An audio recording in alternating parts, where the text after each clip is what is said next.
everyone. I'm happy to welcome you all to the Global Press Conference for Air.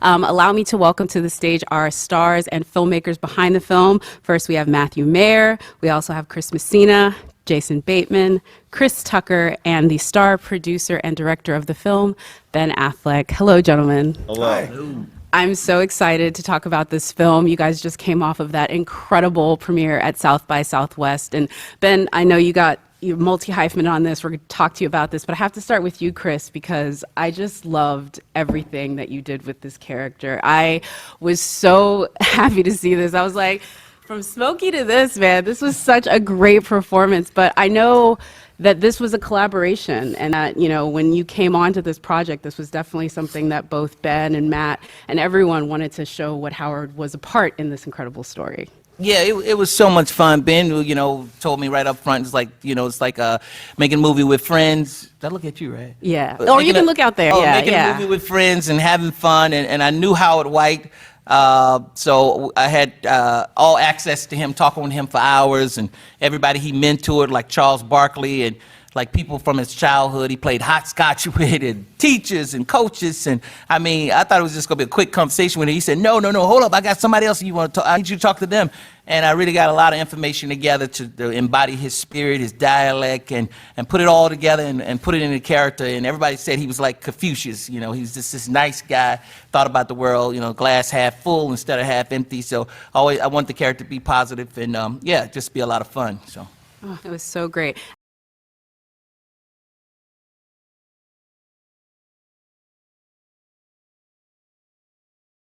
Really quickly, Jason, I will have to say, when Ben asked you to be a part of this, you were probably maybe wrapping Ozark, your little job that you've been doing for the past few years, a few Emmys under your belt for that one. But I just have to ask, when you were joining it, what was the attraction? Was it the sports aspect of it?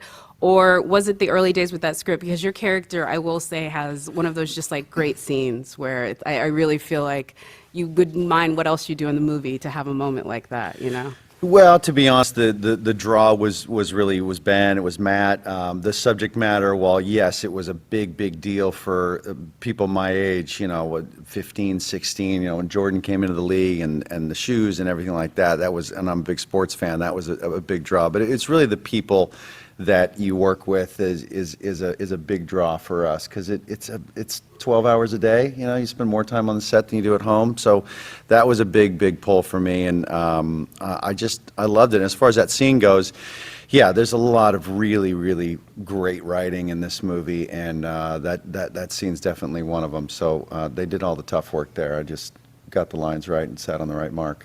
Thank you.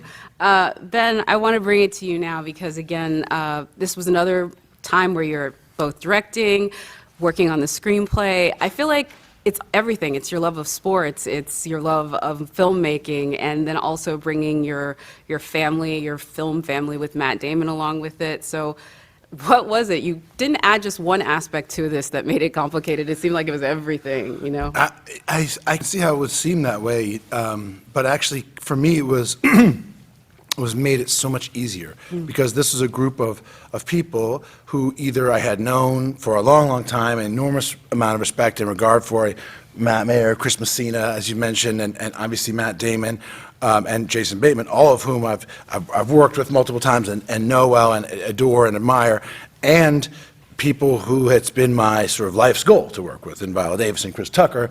I think Chris can attest to the number of times I've harassed him, like he passed me by in a hotel lobby. Chris, I want to do a movie with you. And but finally, I think Jordan brought him around, and or the Jordan subject matter, or just because he's really being humble. I mean, he really came in and created this role, and I said, I need you as a collaborator, filmmaker, your voice, your experience, your perspective. This movie is a massive failure if it's just my voice and my experience and perspective, and Chris and Howard and and Viola and Marlon and everybody who brought what Jason brought. It's like, all those things are invaluable to telling a story. So it's actually kind of like like walking on air. Thank you so much. You see, I wrap it up. See, I bring it back. Land the to the plane. film. Thank you. That was so great. That was the media training. That's what they told me to do. Yeah. Work air into it now. Good, thanks. Chris, your character, I will say, I love the fact that I heard from the South by crowd how much they were just cracking up with everything that you were doing. You do angry on the phone very well, sir. I will say that. It was highly entertaining considering that. Was that a sort of daunting aspect to, joining this one? Just that the fact that you're so separated from the story, but so essential to it as well from how you performed in it? When Ben calls you up, you don't even need to read the script because I've gotten to work with him now 3 times. It's always an amazing experience. It's always surrounded by great artists in front of the camera and behind the camera. When I read it and I loved it, I was like, oh shit, these are a lot of phone calls. But Ben did something that I've never done in my career, and I've done a lot of phone calls. Usually you call the other actor, the phone disconnects, or a script supervisor does it with you, but Matt and I were down the hallway from each other. We each had 3 cameras on us, and Ben would go back and forth from room to room. We'd all get together, and we had a blast doing it. The script was amazing, but we could play, we could overlap, we could improvise, and it was, I keep saying this, the hardest part of doing this job is going on to the next one, leaving these guys behind, because the way he puts together a team of people is phenomenal, and you get very spoiled. Oh, I love that. Ben, talk about that, because again, this does feel like a coach assembling a team, and you did bring a lot of folks onto it.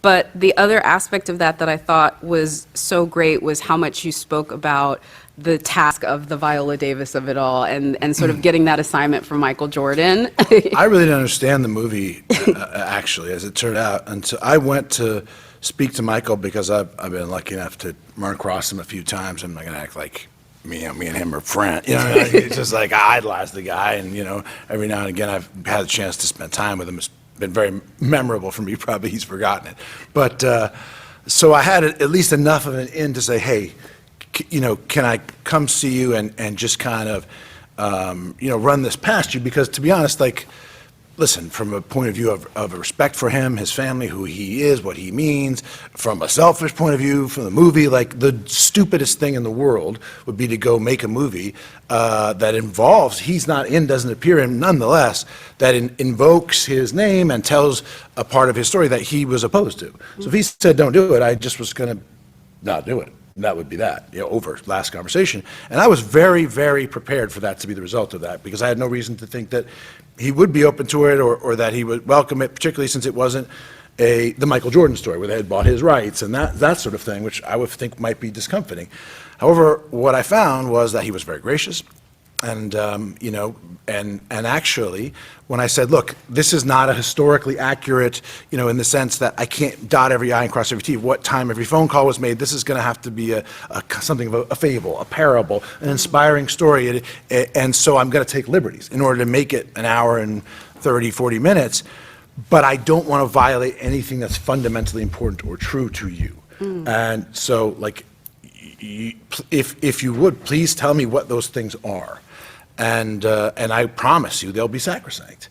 And I think it was telling that he wasn't somebody who was like, well, we got to talk about when I did this and I did that, which there are people who take that approach. He only talked about other people. He wanted to make sure that other people who were meaningful were included in the story. George Raveling was one of them, which was why Marlon role was in the movie. Again, brought Marlon in, helped me figure this out, research this, found out about the King's Speech story, that being true.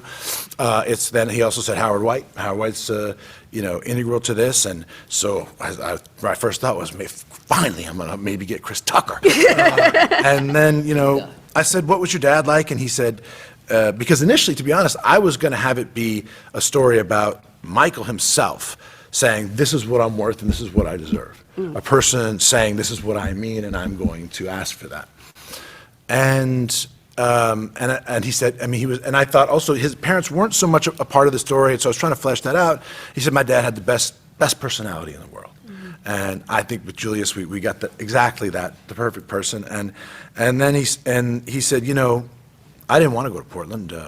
I would have signed my shoe rights away for life for a red Mercedes. My mom told me to go to Beavers. And when I saw how he talked about his mother and the regard and esteem in which he held her, this is a very intimidating, powerful man. I've never seen Michael Jordan. He really is it's sort of like being on Olympus. You're around somebody who is as close to a deity as you're going to find, you know, and yet there was this moment where I saw an awe and a reverence and a respect and an adoration and love when he talked about his mother, and it just shocked me, and shame on me for not kind of assuming this was the case. But when I heard it, I realized right away, this is the story, and this is a beautiful story, and it's a story about Dolores Jordan and what she means to Michael, and that she's emblematic of what so many mothers must have meant to so many athletes and entertainers and people in this business who are oftentimes very young and thrust into a world of fame and money, and that can be confusing, and it just requires, and we see people take different roads all the time and who must require an enormous amount of guidance. And so I thought, like, actually, this is brilliant. This is what the story is. This is beautiful, and this is the protagonist. And I said, who do you, offhandedly, which is always a mistake, who do you think should play your mom? He said, it has to be Viola Davis. I was like, okay, so that's kind of like saying, can I get a basketball team together? Sure. It has to be Michael Jordan. Yeah. You're like, well, all right. But then I thought, this is very typical of who this guy is. Like, it has to be the very best. Yeah. Absolutely. And so I knew that it was incumbent on us to create a role that was worthy of Viola.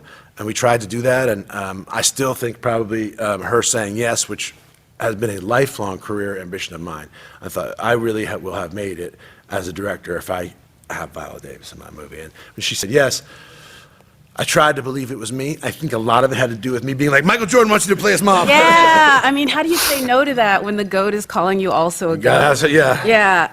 Also, another GOAT that gets to shine within this film is your character, Matthew, as I like to say, the sneakerhead GOAT. I think a lot of folks who are going into this maybe for that are going to find such comfort in your character as he waxes philosophically about, these things that we walk around in. Talk about that aspect of it and how deeply you had to dive into that world of sort of like sneaker knowledge, or did you just leave it there? There wasn't so much time to dive in, and weirdly, Peter Moore just passed away like a week before I was offered the movie, and I definitely did dive in. I read a lot about him. I watched documentaries where he was featured, and what struck me was like looking at his designs and looking at his ideas, which were so amazing and ahead of their time.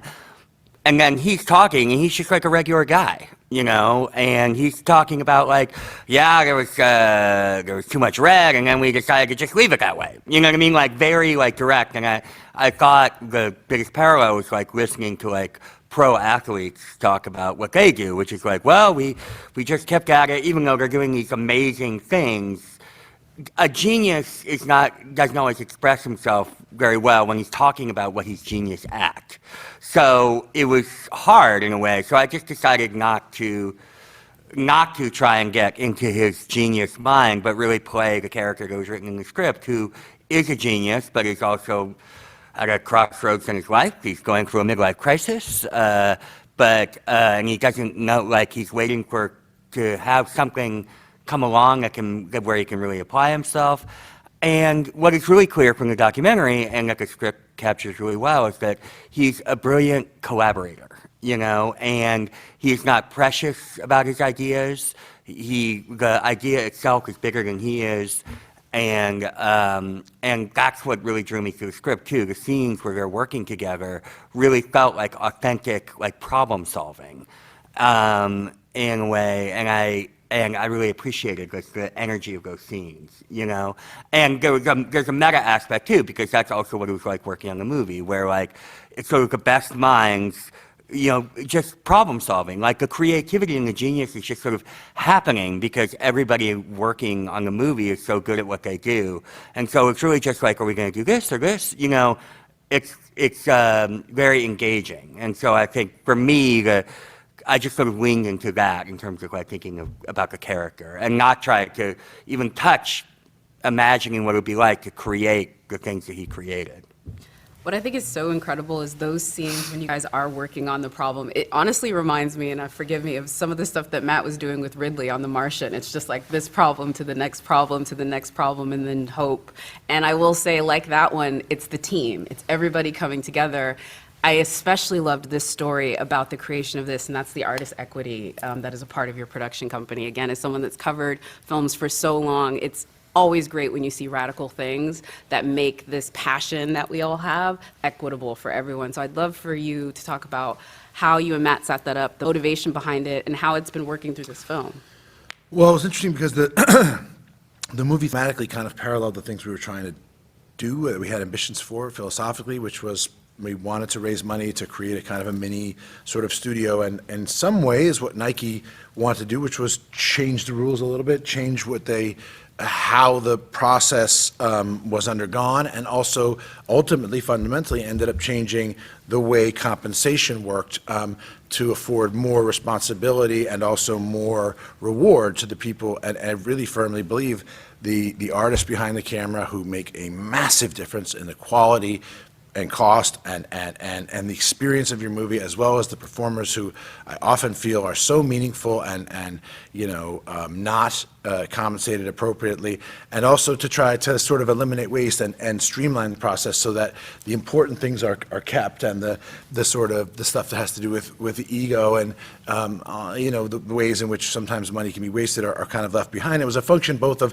my experience over the years and talking to other directors and going, why is it this, do we need that, and really values. And I don't want to, it's a very humble aspiration. I mean, we're trying to change things a little bit, and which is a very difficult thing because we have a model that we've inherited in terms of how films are made from the 30s and 40s with big cameras and slow film and lots of lights and a certain crew structure and all kinds of ways in which ownership and compensation are set up that are, I've heard the sort of speech already that Sonny gives Dolores here about that's just not how it works. And I certainly don't liken myself to the profound and significant way in which that deal not only changed Michael's life, but had a ripple effect for hundreds of billions of dollars for athletes down the way and down the line. And I don't believe it is yet even an equitable relationship, would be my guess. But it was a step in that direction, and we're trying to take a similar step, really because I think that's how you get the best work, and I believe you spend more on better gifted people, recognize them, value alternate multiple voices and collaboration, then hopefully we can have a company that's known for making original, interesting stories about people and what they say and how they relate to one another that generates empathy, and we can be a supplier of films that people like. Love that. We have just a few minutes left, but I wanted to really quick, Chris, talk about, again, I think Ben has alluded to the fact that all of you had relationships or built relationships through the course of this, but particularly your friendship, which I just wasn't reading the news clippings. I had no idea of the depth of it. How did that play out on screen as you guys were doing this? Because it is different to work with somebody that you've been friends with for so long, but also really rewarding. You mean With Ben, yeah, like, It's not like a friend, it's more like a stalker. And now he gave in. I don't want to reward stalking. You know what? Ben and Matt, man, they're legends in their own right, man. And when I heard they wanted to work with me, that's a good thing, a compliment. Working with this guy, he didn't have to beg too much. No, you didn't. No, because I wanted to work with them guys. I mean, I remember being on the set like, man, these are big dogs. I'm ready to rock and roll. So it was a lot of fun, just a lot of comfort. Ben and Matt made it so comfortable. One time they came to my trailer, like I said earlier, like, man, we just like just friends having fun. And that's all they had to say, I feel like humor is the highest form of intelligence. You know what I mean? So I feel like, guys like Chris, I feel this is the smartest, most interesting people you can meet. Yeah. People that find the humor and the joy in life is just a magic that I want to be around. Like a few times I've made him laugh, and I take a secret like pride in that. I'm not just laughing. He make me laugh all the time. Laugh at my joke. That's a good But all one. these guys, man, they did this. Oh man. Well, y'all- A lot of good comedy in this room. Humor. in this movie. I saw it honestly just getting ready for this. Jason was cracking me up. You guys are so funny. He was talking about Austin, and I'm sitting here with all this like golden retrievers. Like, it was so great, the Austin reception, and Jason's just cracking jokes. He's like, we should not get too excited. But I do want to ask all of you. It's nice to have a downer. It's offset. And I appreciate Nice it to have because a it's cynic. probably healthier. No, it's lovely. It's lovely to be around. I look forward to. Everyone wants to have, be peed on at least. That's part of it. Some people like to get hit. Listen, I want to ask you, though, all about the Austin reception, at least a little bit, because I do know it was really fun. What was the best aspect of going down there and just receiving that, both with critics and fans? I mean, folks just, I know, went nuts. And I'll start with either Chris or Matt. You guys tell me, how was Austin and that, or sorry, Chris, I think, yeah, right? It was amazing. Yeah. It was like a rock concert. Yeah. I'd never experienced anything like it, and I don't know if I ever will again. It was really, really fun, and it seemed very genuine. And I don't know. It was. I had seen the movie twice before with just a few people. So this is a film that I'm so happy is going to be in the movie theater. And groups of people can come watch it because it's a film that's inspiring and really funny and really moving, and to kind of feel that with an audience was tremendous. Oh, I love that so much. Jason, I know you had fun, though. I know you had fun at Oh least. yeah, no, I had a blast. It's just, you're getting the results of me growing up in a household where I was taught to deflect everything. And so I'll always err on the side of whatever that is. But yeah, I'd like Chris. I saw it just me and my wife before, and it was incredible to see it with an audience. And what really sort of stands out when you see it with an audience, this sort of the shared experience, is that underdog sense, that it's a combination of the underdog sense and the shared experience we all had with Michael Jordan at that time. We were all separated. We all kind of experienced that Michael Jordan. Then to come together in the same room and figure out and learn what was behind all that story. What became this this legend and this the whole Air Jordan shoe stuff. So that was a real eye opener for me. And like Chris, I'm really glad it's in the theaters. Yes, I'm so sorry we're out of time. I apologize for the technical cues on that one that we couldn't go any longer, but I want to thank you all so much for watching and remind everyone that Air will be in theaters April 5th, courtesy of Amazon Studios. Again, I want to thank you all. April very 5th. much. Yeah. Go see it. Check it out. Go to theaters.